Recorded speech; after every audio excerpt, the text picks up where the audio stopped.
Our next speaker is Vietnam combat veteran who served in the 101st Airborne Division and was awarded the Combat Infantryman's Badge and Bronze Star. Keith Kelly was sworn in on January 22nd, 2013 as the Assistant Secretary of the Veterans Employment and Training Service and reports directly to the Secretary of Labor.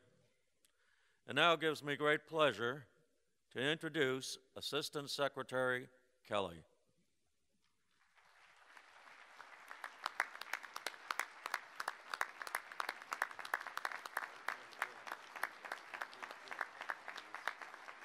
Thank you. Well, thank you.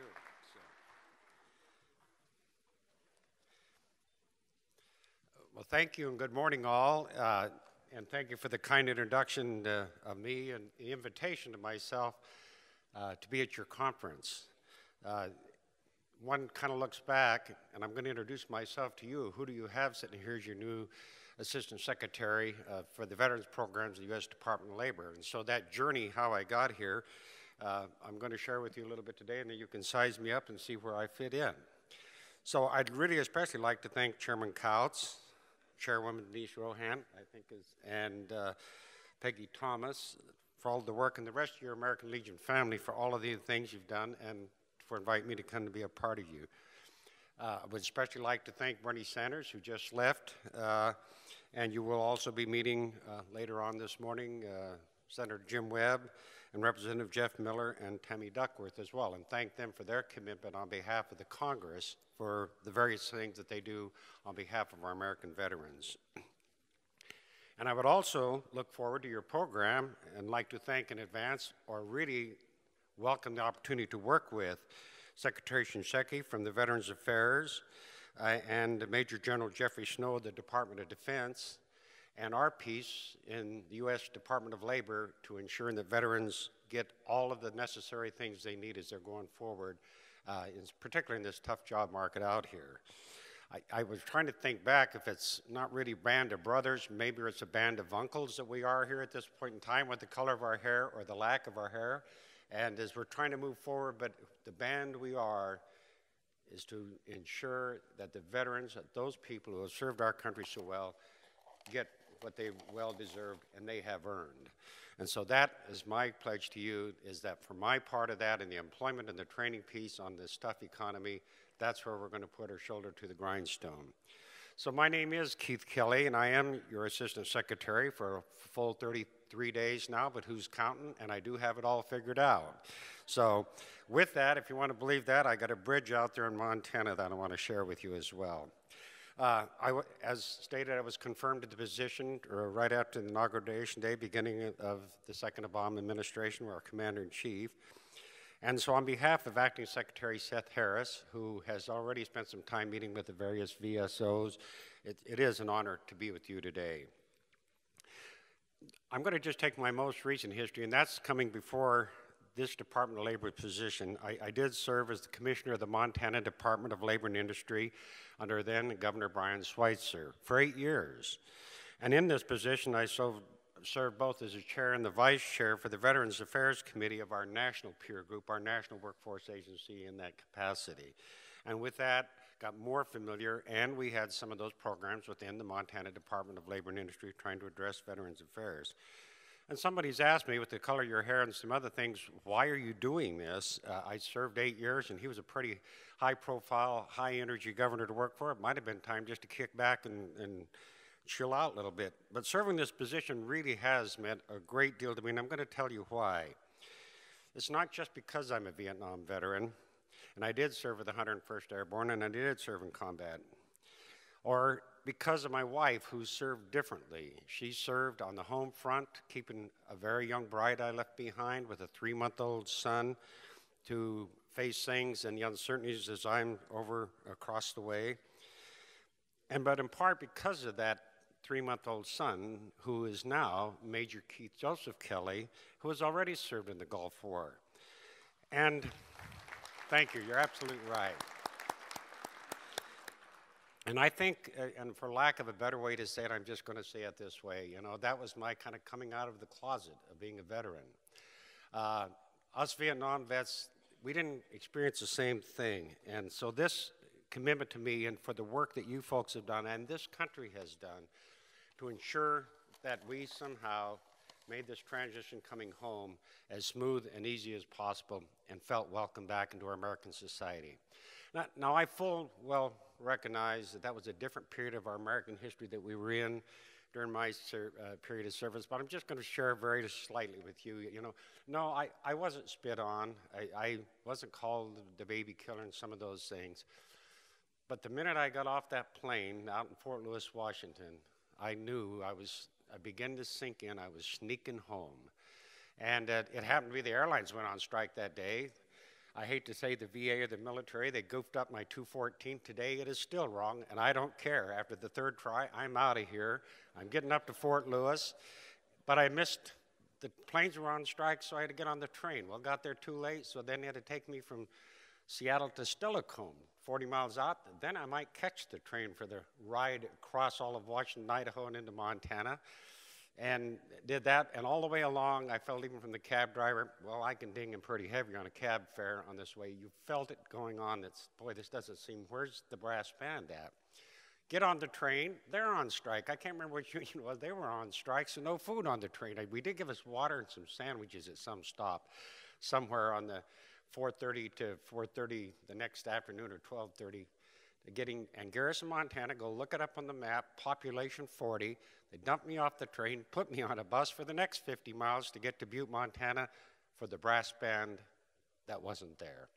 And so in your mind, you build this up, this trip on your way home. I've served my country, I've done it with honor, and I've done this, and it was a different America. So I came home at a time and jumped right into college, probably not a good idea. Because that environment, even in conservative Montana State University, the Cow College was still had some issues with regards to the whole Vietnam War at that time. So that was my story coming home, and it was very clear, for lack of better words to say it, I don't know how else to say it, probably the first comment made, what the hell were you doing over there? And that's what 1970 at that period of time was. So my son is in a different genre, but it's still in the context of some of the same things and the hardships that are out there, particularly on the economy that we see going on today. These men and women, brave soldiers, are coming back at a time that is a lot different, and an American economy that everybody's scrambling for jobs. So it's with that, you know, my commitment to you and to all of the veterans and the other various organizations, to the Congress, and certainly to our fellow agencies within the federal government. I'm just going to give you a few figures to say we got a long ways to go. Progress being made, but we're not there yet. And so, first thing in place, just to share with you, this last 33 days I've been on board, I've been doing a lot of interviewing to really round out the senior leadership from our organization. We have been in a leadership vacuum for some period of time here now. So the interviews are going on for the Deputy Assistant Secretary, which is an appointed position, and the Permanent Chief of Staff, even though I've been very well served by an Army fellow at the present time that's kept us on track. So those, when you get the full leadership cadre in position there to help move what needs to be going forward for some very dedicated career folks on behalf of other veterans and the issues that are before them. Here's some employment statistics. You heard Bernie Sanders touch on them some himself on that. They're the lowest since 2009, but they're still too high. And it's particularly the post-9/11 veterans, it's the Gulf War and Gulf era veterans, Iraqi, Afghanistan, that they are down off their peak, but they're still hovering around 11.7%. Having run a Department of Labor, I'll guarantee you what Bernie Sanders said is right. If you take away the dignity of a man or a woman having a job, it just makes everything else a lot more difficult out there. And so that's the thing where we need to put some emphasis on right away. And to further that, with this management team that's getting finalized with all of the interviews and the requirements of that getting in place, in order to circumvent these high statistics that are too high out there, to ensure these veterans, these young men and women get back into the workforce, I've outlined my 4 goals that I testified before Sanders Committee, which it seems like a lifetime ago, but was somewhere in late December. And these four main goals I just highlight right now and leave with you, and then what we have done with the ongoing programs in there. So first is to improve the outreach to our service members, veterans, their stakeholders, or their family members, the female veterans. All of the things that comprises a veteran today is certainly different than before. To ensure that they're aware and have access to the programs and services available to help them achieve their employment goals and their career goals. There's a great deal of programs out there in the service, out in the field for all of our service and their family members and their military spouses. Want to make sure everybody's aware of them, and actually to help probably put some sense to them. There's so many programs out there that are scattered around like a spider web that how do we get them that makes some sense that just doesn't overwhelm people that are coming back and turning on a web page or an iPhone or something out there and just flooded with stuff. So making some sense and assist those people negotiate that would certainly be, I think, a help. Second, I plan to sustain and bolster the intensive employment services, and that's for those veterans, the disabled veterans, and with those veterans with significant barriers to employment. There will be a heavier focus put on in our whole program now to make sure that we're taking care of those disabled veterans. They've served, they've given some major sacrifices, that they get the intensive services that they so well deserve. And third, I plan to fully implement and continuously improve our redesigned programs as primarily the Transition Assistance Program, which you now know is now a requirement for everybody processing out of the military, and really work hard to continue with some of your upcoming speakers, the Departments of Veteran Affairs, Defense, and Homeland Security. Again, maybe we're not a band of brothers, and I hope we stop at just a band of uncles and aunts, perhaps. Not a band of grandfathers yet. But to sit here and put the focus on those people, what are specific agencies you can bring forward and add to the greater good. And then, you know, finally, I want to be able to report back to Congress, to the Bernie Sanders and all of them, and so diligently stood behind all of us, is to intend to enhance and increase our ability to measure and report what we're doing, and by part of that is you have good decisions based on good information. And we got some shortcomings in the data collection. This IT universe that we're all caught up in, that who talks to what and doesn't talk to the other, and how the data is compiled. There's a major effort within VETS here to really enhance ourselves forward here, and with some pretty short-term timelines that was started before I got here, but hopefully we'll get there to get some of that moved forward. So in that, I come into an organization that has tried to capture my final goals, and they probably captured in our P3 campaign, and it's to prepare, provide, and protect. To prepare and provide and protect. That's our job within the Labor Department, in the VETS group out there, to ensure that they get a good chance in the transition into an American way of life. I'll just give an example of preparing. One of them is the Transition Assistance Program, making sure they got all the tools, resume writing, anything they may need on that. That's just a simple example there. And there are, to prepare and provide, there are 2,800 workforce service agencies scattered all over this country. There's probably not a larger outreach group or a public-private, a federal, state partnership, public-private, on trying to assist unemployed people get jobs, and in particular, our priority service to veterans. So that provision is out there. How we plug in and maximize that, it's there. And the protection part, as all of you may know, is that sometimes veterans come back and, where's my job? Or I left a job. And so we have a program and a body of law and government out there that ensures that they get their job and they get it back. We call it, I've said I wouldn't use acronyms, but here I go, USARA, is out there in that body of law to protect those people from getting jobs. I must say, and I don't want this misread, because I think you have probably never seen in this country a more patriotic, committed American public who want to do the right thing. I think our challenge is to help them navigate to get there and doing the right things, and the frustrations that sometimes bureaucracies can throw up for letting people do the right things. So there's a prepare, provide, and protect. That captures pretty much, I think, the goals that I see here going forward. And we're the agencies going to ensure compliance with ourselves, with our veterans' preference in federal employment. It wasn't too long ago, a pretty embarrassing report come out that we're not doing, we make the laws for everybody else, but we kind of left ourselves out of the picture. Well, that part has been ratcheted up pretty heavily to make sure that that's going on.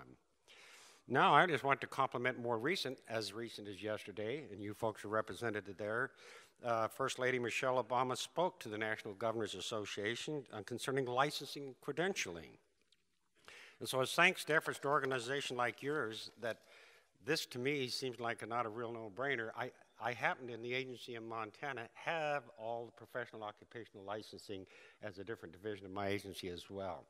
So in that context, the licensing and credentialing, when these people go back, the portability, the easeability of transition, of going out there and be able to take whatever skills they have learned over there and to plug them back into, obvious one, the truck drivers, the EMTs, the security, but probably plumbers, pipe fitters, and all of the other sundry trades that are out there. And so that one really makes some sense, and I think that's being fast-tracked now, kind of moving forward. And a big thank you to your organization.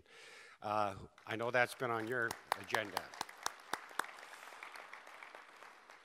It just on the surface, it's not fair to members and their families who have performed this work for the military. They have to go back and start over in the first grade. It just doesn't make sense. So.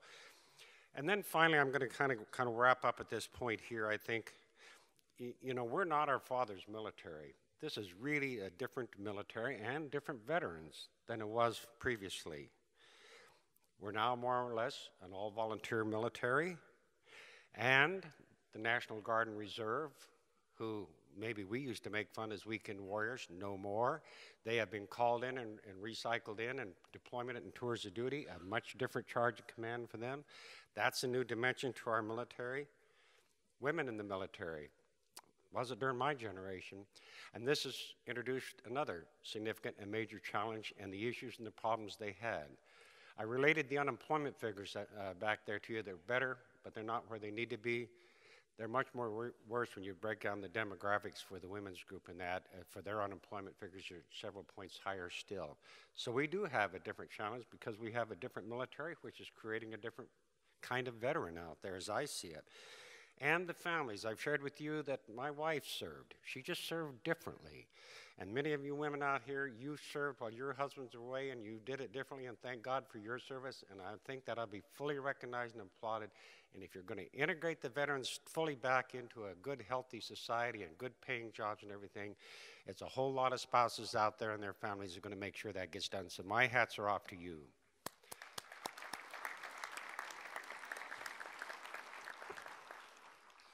So here we are at the Department of Labor. I'm new, 33 days on the job, high energy out here to work tirelessly, and it is, to work for you folks and the veterans and all of out there and to work with you and to make sure the support and the services for those people who have put it all on the line for us. I do have to, if I digress, go back to the prayer of your chaplain today that he said this morning. And in there, he used that line about freedom. Here we are as a free group meeting here, and it's free.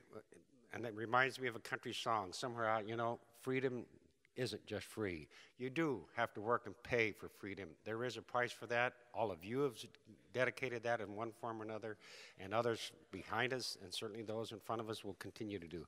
Freedom is not free, but thank God somebody ratcheted up and paid for that for me to stand before you today and share that. So we can't do it alone. And it just does take a room full of free people like you, wonderful people like you that commit this time and energy and effort for your winter legislative session to come and do these things. And so, to me, you're not just the American Legion. You're America's Legion of support for the men and women who are laying everything on the line to defend us here in the U.S. And for that, I want to applaud and thank of all of you for your time and energy. I know that as we go down the road and we look back today, it'll be because of the support that drives one of America's finest Legion that we can look back and say that, we succeeded in this. We were there when the veterans were coming home. That part we have got right so far. We have got the thank you for your service. It is that they're welcome back. Now the second piece in that, and do I got a heck of a job for you right here that I'm going to make sure you're qualified. That I'm committed to. Again, thank you, sir, for inviting me to your American Legion, and I wish you the best in your conference for the next few days. Thank you.